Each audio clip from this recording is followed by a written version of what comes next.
లూకా సువార్త 18వ అధ్యాయము మొదటి 8 వచనాలు మార్చి చదువుకుందాం. లూకా సువార్త 18వ అధ్యాయము మొదటి 8 వచనాలు మార్చి చదువుకుందాం. వారు విసుగక నిత్యము ప్రార్థన చేయుచుండవలెనటకు ఆయన వారితో ఈ ఉపమానము చెప్పెను.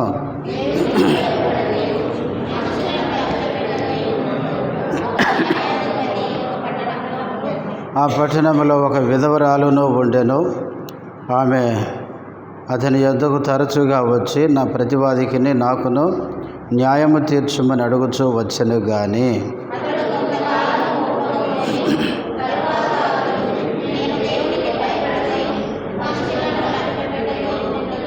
ఈ విధవరాలు నన్ను తొందర పెట్టుచున్నది గనుక ఆమె మాటికి వచ్చి గోజాడకుండానట్లు ఆమెకు న్యాయము తీర్తునని తనలో తాను అనుకొనెను.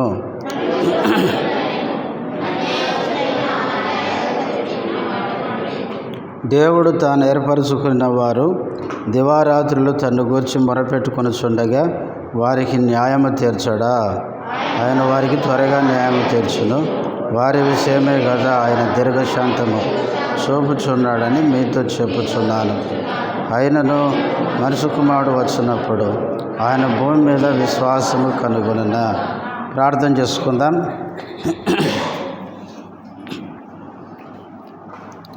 ప్రేమ కలిగిన తండ్రి, పరిశుద్ధుడమైన దేవ, యేసుక్రీస్తు నామములో వందనములు స్తోత్రాలు చెల్లిస్తుంటున్నాను. ఇంతవరకు పాటల్లో మీరు సహాయం చేశారు. ప్రార్థనలో ప్రవేశించక మునుపు చదవబడిన వాక్య భాగములో నుంచి మాతో మాట్లాడుతూ రండి. ప్రార్థన కొరకై మమ్మల్ని సిద్ధపరచుమని నీ దాసుడు బలహీనుడు బలపరచుము. నీ నామ మహిమార్థమై నీ దాసును వాడుకొనుమని యేసుక్రీస్తు నామములో స్తుతించి ప్రార్థిస్తున్నాము తండ్రి, ఆమేన్.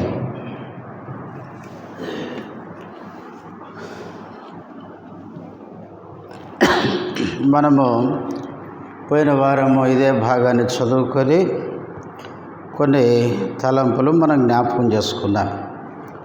పోయిన వారము మొదటి వచనాన్ని చదువుకొని అందులో నుంచి కొన్ని మాటలు మనం గుర్తు చేసుకున్నాం. మొదటి వచనములు ఏం చదువుకున్నాం? వారు విసుగక నిత్యము ప్రార్థన చేయుచుండవలెనటకు వారితో ఈ ఉపమానము చెప్పెను. దేవుని ప్రజలమైన మన జీవితాల్లో మనకేమొస్తుంది? విసుగు వస్తుంది అని చెప్పుకున్నాం. ప్రాముఖ్యంగా మనం విసుక్కునే విషయాలు 3 జ్ఞాపకం చేసుకున్నాం. ఒకటి, దేవుడు మనల్ని గద్దించినప్పుడు మనం విసుక్కుంటాం. అందుకే కుమారుడా, ప్రభువు నిన్ను గద్దించినప్పుడు విసుకోవద్దు అని చదువుకున్నాం. రెండవది, గలతీ 6వ అధ్యాయంలో చదువుకున్నాం. దేవుని పిల్లలమైన మనము మేలు చేయుట యందు విసుకోవద్దు. ఎందుకనగా తగిన కాలమందు దేవుడు మనకు ప్రతిఫలాన్ని ఇస్తాడు. మనము మేలు చేస్తే తప్పకుండా దానికి ప్రతిఫలాన్ని దేవుడు ఇస్తాడు. గనుక మేలు చేయుట యందు మనం ఎన్నడూ కూడా విసుక్కోకూడదు అని చెప్పుకున్నాం. మూడవది, ప్రార్థించే విషయంలో మనం ఎప్పుడు కూడా విసుక్కోకూడదు అని చెప్పుకున్నాం. తర్వాత ఈరోజు 2వ వచనం చదవండి. దేవునికి భయపడకయో మనుషులను లక్ష్య పెట్టకయో నుండు ఒక న్యాయాధిపతి యొక్క పట్టణములో ఉండెను. ఇక 2వ వచనము నుంచి ఇక్కడ యేసు ప్రభు ఒక ఉపమానాన్ని చెబుతున్నాడు. చెబుతూ ఒక న్యాయాధిపతి ఒక పట్టణములో ఉండెను అని చెప్తున్నాడు. ఒక న్యాయాధిపతి గురించి చెప్తున్నాడు. చెబుతూ ఈయన క్యారెక్టర్ చెప్తున్నాడు. ఈయన ఎలాంటి వాడో చెప్తున్నాడు. ఎలాంటి వాడు? దేవునికి భయపడకయో. ఈయనకు దేవుడు అంటే ఏముండదంటే భయం ఉండదు. ఇంకా దేవునికి భయపడనవాడు మనుషులను ఇంకా లక్ష్య పెట్టాడు. ఇతను దేవునికి భయపడడు, మనుషులను లెక్కేసాడు అన్నమాట. అట్లాంటి న్యాయాధిపతి. ప్రార్థన చేయడానికి వచ్చిన మనము, దేవుని ప్రజలమైన మనము దేవునికి ఏం కావాలి? భయపడాలి. దేవుని ప్రజలమైన మనకు దేవుని భయం ఉండాలి. చూడండి, ఇదే లూకాసు వార్త 12వ అధ్యాయము. లూకాసు వార్త 12వ అధ్యాయము 4-5 వచనాలు. నా స్నేహితులైన మీతో నేను చెప్పినది ఏమనగా, దేహమును చంపిన తర్వాత మరేమియో చేయనేరని వారికి భయపడకుడి. ఎవనికి మీరు భయపడవలెనో మీకు తెలియజేయుదును. చంపిన తరువాత నరకములో పడద్రోయ శక్తి గలవానికి భయపడుడి, ఆయనకే భయపడుడని మీతో చెప్పుచున్నాను. ఎవరికి భయపడాలంట? దేవునికి భయపడాలి. మన దేహాన్ని చంపేవారికి కాదు. మనం చనిపోయిన తర్వాత మన దేహాన్ని, మన ఆత్మను నరకములో వేసే దేవునికి భయపడాలి. కాబట్టి నరకానికి పంపించే, శిక్షించే దేవునికి మనము భయపడాలని యేసుప్రభు చెప్తున్నాడు. మనము దేవునికి భయపడాలి. చాలాసార్లు మనం అందరికీ భయపడతాం, కానీ ఎవరికి భయపడం చెప్పండి? దేవునికి భయపడం. ఎందుకంటే దేవుడు మనకేం కావడం లేదు, కనబడడం లేదు. అందరూ మనకు కనబడుతున్నారు కాబట్టి వాళ్ళు రాగానే ఇంకెట్లా వణికిపోతాము. వాళ్ళు ఉన్నప్పుడు ఎట్లా నక్క వినయం చూపిస్తామంటే అంత నక్క వినయం. చేతులు కట్టుకుంటాం, వంగినట్టు చేస్తాం, తర్వాత ఏమేమో చేస్తాం. భయం భయం భయం భయం. మనుషులకు భయపడతాం, కానీ వారు దేవునికి భయపడం. ఇదే లూకాసు వార్త 23వ అధ్యాయం 40వ వచనంలో యేసుక్రీస్తుని సిలువేసినప్పుడు 2 దొంగల్ని కూడా ఏం చేశారు? ఇటు అటు సిలువేశారు. ఒక దొంగ పశ్చాత్తాపడ్డాడు. అయితే రెండవ దొంగ యేసుక్రీస్తును దూషిస్తుంటే ఆ దొంగ అంటాడు, ఏమని? నీవు ఇదే శిక్షలో ఉన్నావు కనుక నీవు దేవునికి భయపడవా? ప్రియులారా, మనం ఎవరికి భయపడినా భయపడకపోయినా దేవునికి మనమందరం భయపడాలి. ఎందుకంటే ఆయన గొప్పవాడు, ఆయన సృష్టికర్త. బైబిల్లో గొప్ప గొప్ప వ్యక్తులు, రాజులు సైతం వణికిపోయినారు. గొప్ప గొప్ప రాజులు ఆయన దగ్గరకు వచ్చేటప్పుడు భయముతో, వణుకుతో వచ్చినారు. కనుక నీవు నేను ప్రార్థించడానికి వచ్చిన మనము దైవికమైన భయం మనకు ఉండాలి. చూడండి, ఆదికాండము 22వ అధ్యాయం. ఆదికాండము 22వ అధ్యాయం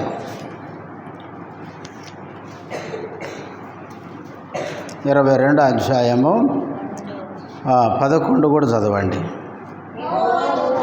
యెహోవా దూత పరలోకము నుండి అబ్రహామా అని అతని పిలిచెను. అందుకతడు చిత్తము ప్రభువా అనెను. అప్పుడు ఆయన, ఆ చిన్నవాని మీద చెయ్యి వేయకము, అతనినేమియూ చేయకము. నీకు ఒక్కడయ్యున్న నీ కుమారుని నాకియ వెనుదీయలేదు గనుక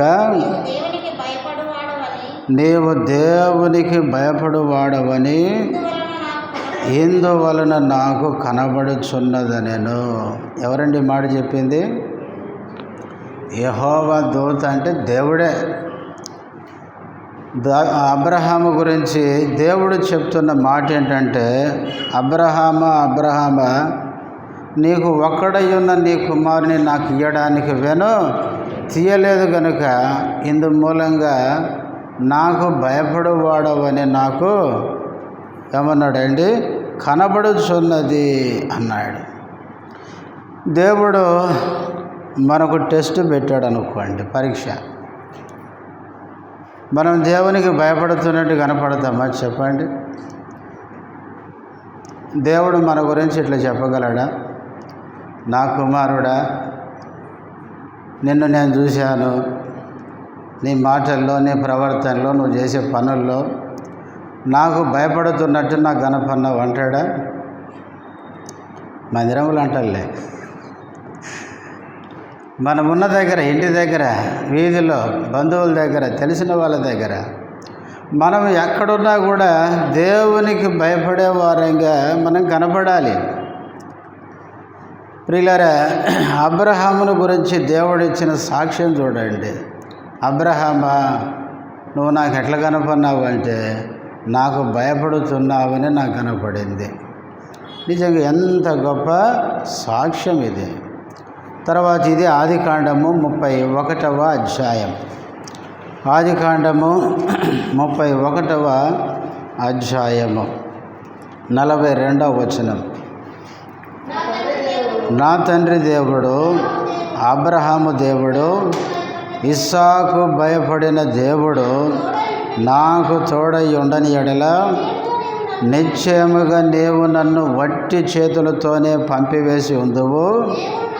దేవుడు నా ప్రయాసమును, నా చేతుల కష్టమును చూచి పోయిన రాత్రి నిన్ను గద్దించనని లాబానుతో చెప్పెను.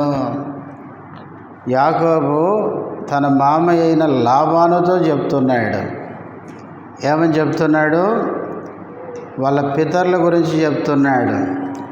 అబ్రహాము దేవుడు, ఇస్సాకు భయపడిన దేవుడు. ఇస్సాకు కూడా దేవునికి ఏం చేశాడు అంటే భయపడినాడు. అబ్రహాము దేవునికి భయపడేవాడు, ఇస్సాకు దేవునికి భయపడేవాడు. అట్లాగే యాకోబు దేవునికి భయపడినాడు. అంతేకాదు, బైబిల్లో భక్తులైన వారందరూ కూడా దేవుని భయం కలిగి వాళ్ళు జీవించినారు. ఈనాడు దేవుని ప్రజలకు ఏమి లేకుండా పోయిందంటే దేవుని భయం లేకుండా పోయింది. ప్రియులారా, దేవుని భయం అనేది చాలా ప్రాముఖ్యమైంది. భయం లేకపోతే ఇంకేముండవు, గుర్తుపెట్టుకోండి. అంతా జీరో, భక్తిలో జీరో. ఈనాడు దేవుని సంఘాల్లో ఇలాంటి పరిస్థితులు రావడానికి కారణం ఏంటంటే, చర్చిలకు వచ్చే వాళ్ళకి ఏమి లేదండి, భయం లేదు. దేవుడు అంటే అసలు భయమే. నేను అనుకుంటే అసలు వాళ్ళకి దేవుడు ఉన్నాడని కూడా నమ్మకం ఉందో లేదనిపిస్తుంది. ప్రియులారా, దేవుడు ఉన్నాడు, ఆయన నన్ను చూస్తున్నాడు, ఒక దినాన్ని ఆయన దగ్గరికి వెళ్ళాలి, ఆయన ముందు నేను నిలబడాలి, నా జీవితాన్ని గురించి ఆయనకి లెక్క చెప్పుకోవాలి అన్న ఆలోచన ఉన్న వ్యక్తులు ఎంతో భయముతో జీవిస్తారు. అందుకనే ప్రియులారా, దేవుని యందు మనం భయము కలిగి ఉండాలి. సామెతల గ్రంథం 28వ అధ్యాయం. సామెతలు 28వ అధ్యాయము 14వ వచనం. ఎంతకాలం అంట? అప్పుడప్పుడు కాదు, మనుషులు ఉన్నప్పుడు కాదు, మందిరంలో ఉన్నప్పుడు కాదు. ఎప్పుడంట? నిత్యము భయము కలిగి ప్రవర్తించువాడు ధన్యుడు, హృదయమును కఠినపరుచుకునివాడు కీడులో పడును. భయం ఎంతకాలం ఉండాలంట? నిత్యం ఉండాలి. మందిరానికి వచ్చేటప్పుడు భయం ఉండాలి, ఇంటికి పోయిన తర్వాత భయముతో బతకాలి. మనం ఈ లోకంలో జీవించినంత కాలం దేవుని భయం కలిగే మనం జీవించాలి. అందుకనే జ్ఞాని అయిన సొలొమోను నిత్యము భయము కలిగి ప్రవర్తించువాడు ఎవరంట? ధన్యుడు. ప్రియులారా, నిత్యము మనము దేవుని యందు భయము కలిగి ఉండాలి.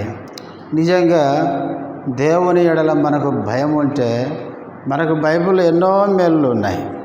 కొన్ని మాటలు గుర్తు చేసుకొని మనం ప్రార్థనలోకి వెళ్దాం. చూడండి, కీర్తనలు 19వ కీర్తన 19వ కీర్తన ఎన్నో వచనం? 9వ వచనం. యెహోవా యందైన భయము పవిత్రమైనది, అది నిత్యము నిలుచును. యెహోవా న్యాయ విధులు సత్యమైనవి, అవి కేవలము న్యాయమైనవి. యెహోవా యందైన భయం మనకేం తీసుకొని వస్తుంది? పవిత్రత. దేవుని యందు మనం భయం కలిగి ఉన్నప్పుడు ఆ భయం మనకేమిస్తుందంటే పవిత్రత, పరిశుద్ధత. బైబిల్లో చూడండి, పరిశుద్ధంగా జీవించిన వారు, పవిత్రంగా జీవించిన వాళ్ళందరూ కూడా దేవుని ఎడల ఏం కలిగి ఉన్నారు? భయము కలిగి ఉన్నారు. పాపములో జీవిస్తూ దేవుడు అంటే అబ్బో నాకు చాలా భయం అంటున్నారంటే అది పచ్చి అబద్ధం అంతే. అబద్ధాలు చెప్తూ, మోసాలు చేస్తూ, అన్యాయాలు చేస్తూ, అక్రమాలు చేస్తూ, వాళ్ళని తిడుతూ, వీళ్ళని కొడుతూ, అక్రమంగా పోతూ దేవుడు అంటే నాకు ఎంత భయం తెలుసా అంటున్నారంటే అర్థం ఏంటంటే వాళ్ళకంటే భయంకరమైన చెడిపోయిన వాళ్ళు ఎవరు ఉండరు. నేడు క్రైస్తవ లోకమంతా అట్లా చెడిపోయింది. అందుకనే మనం చూసి లోకం ఏం చేస్తుంది? నవ్వుతుంది. మనమేమో చెప్పేదేమో నాకు దేవుడు అంటే చాలా భయం అని చెప్తున్నాము, కానీ మన ప్రవర్తనలు ఏం కనపడడం లేదు, భయం కనపడడం లేదు.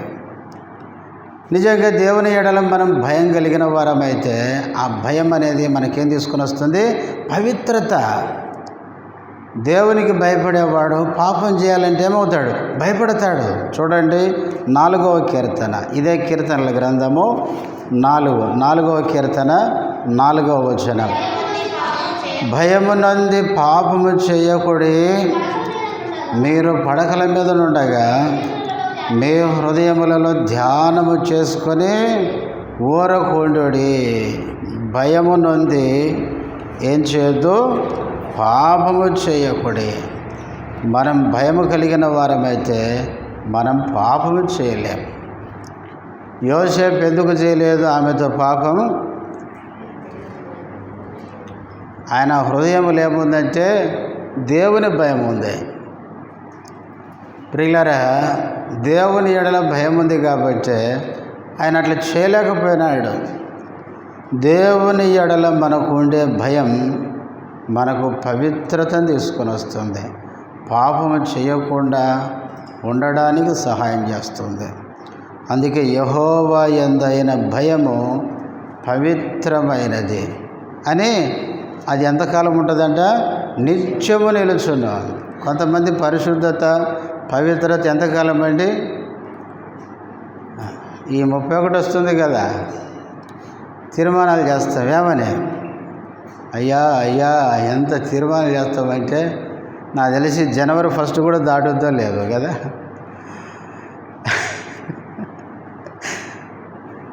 కాబట్టి ఇట్లా ఎంతకాలం చేసుకుని పోదాం తీర్మానాలు చెప్పండి. ఒకవేళ యేసు ప్రభు, నేను మొన్న ఒక పాట పాడినాను, సియోను గీతాల్లో ఉంది, కొత్తగా కనపడిన పాట. ఆ పాటలో ఒక చరణం ఏముందంటే ఈ సంవత్సరమే నువ్వు చనిపోతే అని ఉంది. ఆ చరణంలో చరణంలో ఈ సంవత్సరమే నువ్వు చనిపోతే అనే మాట రాసిన వాళ్ళు అందులో పొందుపరిచినారు. ఒకవేళ మనం ఆ సంవత్సరం చచ్చిపోతే మన పరిస్థితి ఏంటి? కాబట్టి ప్రియులారా, మనము దేవుని కొరకు పవిత్రంగా, పరిశుద్ధంగా జీవించాలి. దానియేలు గ్రంథం 1వ అధ్యాయం మనకు తెలుసు. దానియేలు చేత పాపం చేయడానికి పేరు మార్చినారు, భాష నేర్పించినారు, రాజు తినే భోజనం పెట్టమని చెప్పినాడు. అయితే అక్కడ ఒక మాట ఏముంటుందంటే, దానియేలు ఏం చేశాడంట? రాజు భోజనం తిని తన్ను అపవిత్రపరుచుకోకూడదు అని ఉద్దేశించాడంట. ఉద్దేశం అంటే ఒక తీర్మానం అయింది. అవసరమైతే నేను సాధారణమైన భోజనమే తింటాను, కానీ నేను ఆ భోజనం తిని నన్ను నేనేం చేసుకోను? అపవిత్రం చేసుకోను. కాబట్టి దానియేలు అట్లా పవిత్రంగా జీవించాడు. కాబట్టి 6వ అధ్యాయానికి వచ్చేసరికి ఆయన దగ్గర ఉన్న వాళ్ళందరూ ఆయనలో తప్పు కనిపెట్టాలని చూశారంట. నిజంగా అక్కడ నేను 6వ అధ్యాయం చదివినప్పుడు ఎంతమంది తెలుసా? ఆ దర్యావేసు సంస్థానంలో 120 మంది అధిపతులంట. ఆ 120 మందే కాదు, ఈ 120 మంది అధిపతులు వాళ్ళ అధికారాన్ని బట్టి అరే దానియేలు ఏమైనా తప్పు చేస్తారేమో కనిపెట్టానరా అని ఎంతమంది చెప్పారో ఏమో. మొత్తానికి అందరూ ఒకటి ఆయన వైపు దృష్టి పెట్టి అందరూ చూస్తున్నారు, కానీ దానియేలు ఏం దొరకలేదండి, తప్పు లోపము లేదంట. నిజంగా ఆ దినాల్లోనే దానియేలు అంత పవిత్రంగా జీవించినప్పుడు ఈ రోజుల్లో బైబిల్ ఉంది మనకు సంపూర్ణంగా. పరిశుద్ధాత్మ దేవుడు మనలో ఉన్నాడు, మనకు సంఘం ఉంది, ప్రార్థించేవారు ఉన్నారు, తప్పిపోకుండా హెచ్చరించే వాళ్ళు ఉన్నారు. ఇన్ని విధాలుగా దేవుడు మనకు సహాయపడుతున్న ఈ దినాల్లో దానియేలు పవిత్రత మనలో లేదు. ఎంత విచారం కదా. అందుకనే ప్రియులారా, దేవుని యందైన భయం అనేది అది పవిత్రమైంది. అది కొంతకాలం నిలిచుండేది కాదు. కొంతమంది ఏమంటారంటే 4 రోజులు భక్తి, 4 రోజులు అంటే క్రిస్మస్ భక్తి, గుడ్ ఫ్రైడే భక్తి. ఈ క్రైస్తవ లోకం ఎటుపోతుందో అర్థమైతే లేదు. ఈ డిసెంబర్ మాసం వస్తే రోజు ప్రార్థనకు వస్తారు కొంతమంది. జనవరి వెళ్తే ఇది నిలిచుండేది కాదు. అట్లాంటి భక్తి కాదు మన భక్తి. దేవుని యందు భక్తి ఎల్లప్పుడూ ఉండేది. గుర్తుపెట్టుకోండి, గుడ్ ఫ్రైడే వస్తే 40 దినాలు ఏ రోజు ప్రార్థనకి రాని వాళ్ళు ఆ రోజు లైన్గా వస్తారనమాట. అంటే మన దగ్గర చెప్పడం లేదు, మనం పెట్టడం లేదు, కానీ అంటే లోకంలో చూస్తున్నాం మనం. కాబట్టి అట్లాంటి భక్తి మనకు ఉండద్దు. మిగిలారా, యెహోవా యందు మనం కలిగి ఉండే భయం మనకు పవిత్రతనిస్తుంది. ఆ పవిత్ర అనేది ఎల్లప్పుడూ నిలిచి ఉండేది. తర్వాత ఇదే కీర్తనల గ్రంథం 111వ కీర్తన 111వ కీర్తన ఎన్నో వచనం? 10వ వచనం. యెహోవా యందలి భయము జ్ఞానమునకు మూలము, ఆయన శాసనములను అనుసరించు వారందరూ మంచి వివేకము గలవారు. ఆయనకు నిత్యము స్తోత్రము కలుగుచున్నది. యెహోవా యందలి భయము మనకేమిస్తుంది? జ్ఞానమునకు మూలం. దేవుని యందు మనం భయము కలిగి ఉంటే దేవుడు మనకేమిస్తాడంట? జ్ఞానం ఇస్తాడు. బైబిల్లో చూడండి, యోసేపు జ్ఞానవంతుడు. ఫరో అన్నాడు, నీకున్న ఆత్మ, నీకున్న జ్ఞానం మా ఐగుప్తులు ఎవరికి లేదు, అందుకే చెరలో ఉన్నోని పట్టుకొచ్చి అడబెట్టాడు, అధికారిగా పెట్టేసినాడు. అట్లాగే బైబిల్లో సొలొమోనుకు దేవుడు ఏమిచ్చాడు? బుద్ధి జ్ఞానాన్ని ఇచ్చినాడు. ఎంత గొప్ప జ్ఞానం అంటే చుట్టుపక్కల దేశాల్లో ఉన్న వాళ్ళందరూ ఆ జ్ఞాన వచనాలు వినడానికి ఆయన దగ్గరికి వచ్చారంట. సొలొమోను జ్ఞానం ఎంత గొప్పదో. అంతేకాదు, బైబిల్లో దానియేలు కూడా జ్ఞానవంతుడే. యెహెజ్కేలు గ్రంథంలో సాతాను యొక్క జ్ఞానాన్ని గురించి మాట్లాడుతూ దేవుడు, నువ్వు అపవాది దానియేలు కంటే జ్ఞానవంతుడవు అన్నాడు. అంటే దానియేలు కూడా చాలా జ్ఞాని. గుర్తుపెట్టుకోండి, బైబిల్లో కళలు స్వప్నాల భావం చెప్పగలిగిన వాడంట. నీ కళ వస్తే నేను చెప్పడం ఏంటండి? నువ్వు కళ మర్చిపోతే కళ చెప్పి కళ భావం చెప్పడం అంటే చిన్న విషయం కాదు. మీరు దానియేలు గ్రంథం 2వ అధ్యాయంలో నెబుకద్నెజరు కళ భావాన్ని మర్చిపోయి అందరిని పిలిపించినాడు. ఎవరిని? జ్యోతిష్కులను, మంత్రగాళ్ళని అందరిని పిలిపించి నేను రాత్రి కలగన్నాను అన్నాడు. వీళ్ళందరూ ఎదురు చూస్తున్నారు, ఏం కళ అని. ఇంతలో ఆయన అన్నాడు, కళ నేను మర్చిపోయాను అన్నాడు. అనేసరికి అందరూ మొక్కలు చూసుకుంటున్నారు, ఒరే ఇప్పుడు చిక్కులో పడ్డామరా, కళ చెప్పింటే ఏం చేద్దాం, ఏదో ఒకటి భావం చెప్పి తప్పించుకుందాం. ఇప్పుడు కళ మర్చిపోయినాడు అన్నారు రాజు, ఇప్పుడు ఏం చేయాలా? మళ్ళా రాజు అన్నాడు, ఇటు చూడండి, ఇప్పుడు మీరు కళ చెప్పాలా, కళ భావం చెప్పాలా? సత్యారీలు వాళ్ళు అన్నారు, అయ్యా మీరు కళ చెప్పండి, వచ్చింది మీకు కదా అంటే, ఇదిగో నేను టైం ఇస్తున్నా, చెప్పకపోతే మిమ్మల్ని అందరినీ తుత్తునీయులుగా చంపేస్తానని చెప్పినాడు. తర్వాత మనం బైబిల్లో చూస్తాం, 4వ అధ్యాయానికి పోయేసరికి 4వ అధ్యాయం 5వ అధ్యాయం 4వ అధ్యాయం అనుకుంటా, అక్కడ రాజుకు మళ్ళీ వచ్చింది కళ కదా. ఒక కళలో అది చెట్టు కనపడుతుంది. అప్పుడు కళ చెప్తాడు అందరినీ పిలిచి, మీరు దానియేలు గ్రంథం చదవండి, నాకు కళ వచ్చింది. కళ చెప్పినప్పుడు బెల్షస్సరు కదా, బెల్షస్సరా, కళ వచ్చి నెబుకద్నెజరు ఒక చెట్టు కింద జంతువులు ఉండడం, తర్వాత దాని కొమ్మలు నరికేయమండం, ఆ జంతువులన్నింటినీ తోలేయడం, ఇది ఆయనకు కళలో చూసినాడు. దాని భావం చెప్పండి అని అప్పుడు అంత వివరంగా చెప్పిన జ్యోతిష్కులు మంత్రగాళ్ళు వచ్చి మా వల్ల కాదని చెప్పారు. ఎందుకు తెలుసా? ఎట్లా దానియాలు ఉన్నాడు పిలిస్తే మనం ఏదైనా చెప్తే అది కాదని వచ్చిండు అనుకో, ఇప్పుడేమైంది మళ్ళీ మనకు ఇబ్బంది అయింది. అందుకే నోటి మీద చేయి పెట్టుకొని ఇది ఎందుకు వచ్చిన బాధరా, మళ్ళీ దానియాలు పిలుస్తాడేమో అని మౌనం ఉండిపోయారు. కాబట్టి దానియేలు ఎంత జ్ఞాని చూడండి. అందుకే దానియేలు గ్రంథం 1వ అధ్యాయంలో దేవుడు దానియేలు, షడ్రక్, మెషక్, అబేద్నెగో వాళ్ళకి అలా ఉన్న రాజుగారి యొక్క ఏమన్నాడా అక్కడ ప్రత్యేకంగా తెచ్చి భోజనం పెట్టి వాళ్ళని పోషించాలని చెప్పాడు. చూడండి, వాళ్ళందరికంటే వీళ్ళు జ్ఞానులు అని అక్కడ దేవుడు రాయించున్నాడు. కాబట్టి దానియేలు కూడా జ్ఞానవంతుడే. బైబిల్లో ప్రియులారా వాళ్ళందరికీ జ్ఞానం ఇచ్చిన వాడు ఎవరండి? దేవుడు.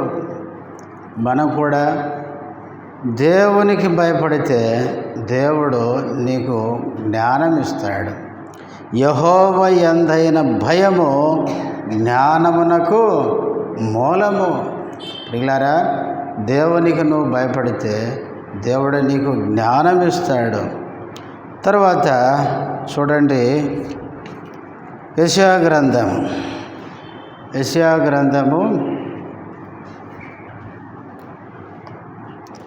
33వ అధ్యాయము.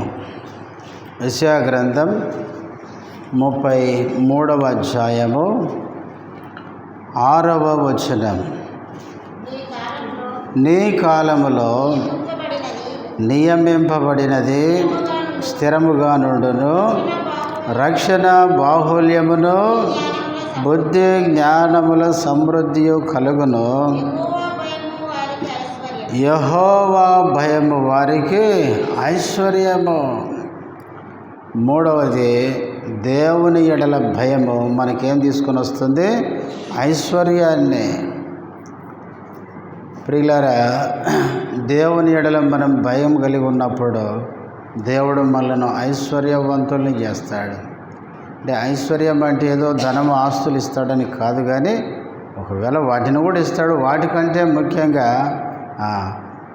నిజమైన ఐశ్వర్యం ఏంటంటే పరలోక సంబంధమైంది. ప్రియులారా ఈ లోకములో దేవుడు భయం కలిగిన వారిని అందరికంటే హెచ్చిస్తాడు, పరలోకములో కూడా ఉన్నత స్థానములో ఉంచుతాడు. కాబట్టి దేవుని ఎడల మనము భయం కలిగి ఉంటే 3 మాటలు గుర్తు చేసుకున్నాం. ఒకటి, యెహోవా యందైన భయము పవిత్రమైంది. దేవునికి భయపడితే మనం పవిత్రంగా ఉండడానికి ఆ భయం సహాయం చేస్తుంది. రెండవది, దేవుని ఎడల భయం కలిగి ఉంటే దేవుడు మనకు జ్ఞానం ఇస్తాడు. మూడవది, దేవుని ఎడల భయము మనకు ఐశ్వర్యాన్ని తీసుకొని వస్తుంది. కాబట్టి ప్రియులారా బైబిల్ అబ్రహాము దేవునికి భయపడ్డాడు. అబ్రహాముని ఏం చేశాడండి? దేవుడు గొప్పవాణ్ణి చేసినాడు, ఆశీర్వదించినాడు. ఆకాశ నక్షత్రాల వలె, ఇసుక రేణువుల వలె ఆశీర్వదించినాడు. అంతేకాదు ఇస్సాకు దేవునికి భయపడ్డాడు. ఇస్సాకును కూడా ఏం చేశాడు?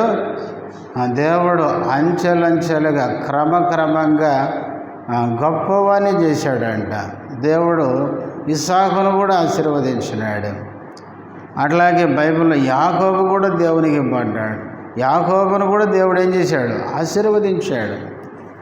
యాకోబును ఇశ్రాయేలుగా మార్చి యాకోబును ఏం చేశాడు?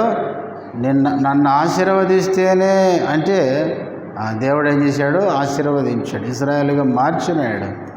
యాకోబు నుంచి వచ్చిన 12 గోత్రాల వారిని ఒక ఇశ్రాయేలు దేశంగా చేసినాడు. వారిని ఎంతగానో ఆశీర్వదించినాడు. కాబట్టి ప్రియులారా దేవునికి మనం భయపడేది నేర్చుకోవాలి. అందుకనే యేసు ప్రభు లూకాసు వార్త 18వ అధ్యాయం 2వ వచనంలో ఒక న్యాయాధిపతి ఒక పట్టణంలో ఉన్నాడు. అతను ఎలాంటి వాడు అంటే దైవ భయం లేదు, మనుషులను లెక్క కట్టాడు, అట్లాంటి వాడు అన్నాడు. ప్రియులారా ప్రార్థన చేయడానికి వచ్చిన మనము అట్లాంటి వారంగా ఉండద్దు. దేవుడు అంటే భయపడాలి. దేవుని భయం కలిగిన వ్యక్తి మనుషులను తప్పకుండా లక్ష్య పెడతాడు. ఎందుకంటే దేవుని స్వరూపంలో ఉన్న వ్యక్తి ఎవరండి? మనిషి. మానవుడు దేవుని స్వరూపంలో చేయబడ్డాడు, దేవుని పోలిక. ఒకవేళ పాపం చేసి కొంత చెడిపోయినప్పటికీ కానీ మానవుడు దేవుని స్వరూపం. అందుకే యోహాను పత్రికలో యోహాను అంటాడు, నేను దేవుని ప్రేమించుచున్నాను అని చెబితే ఆ వ్యక్తి ఎవరిని ప్రేమించాలి? తోటి సహోదరుని కూడా ప్రేమించాలి. దేవుని స్వరూపంలో ఉండే సహోదరునే ప్రేమించలేకపోతే, కనిపించే సహోదరునే ప్రేమించలేకపోతే కనిపించిన దేవుణ్ణి ప్రేమిస్తున్నాను అనడం ఎంత అది అబద్ధం అన్నాడు. కాబట్టి దేవుని ప్రేమించేవారు, దేవుని గౌరవించేవారు, దేవునికి భయపడేవారు దేవుని స్వరూపంలో ఉండే మనిషిని కూడా లక్ష్య పెడతారు. ప్రార్థన చేసుకుందాం, మోకరించండి.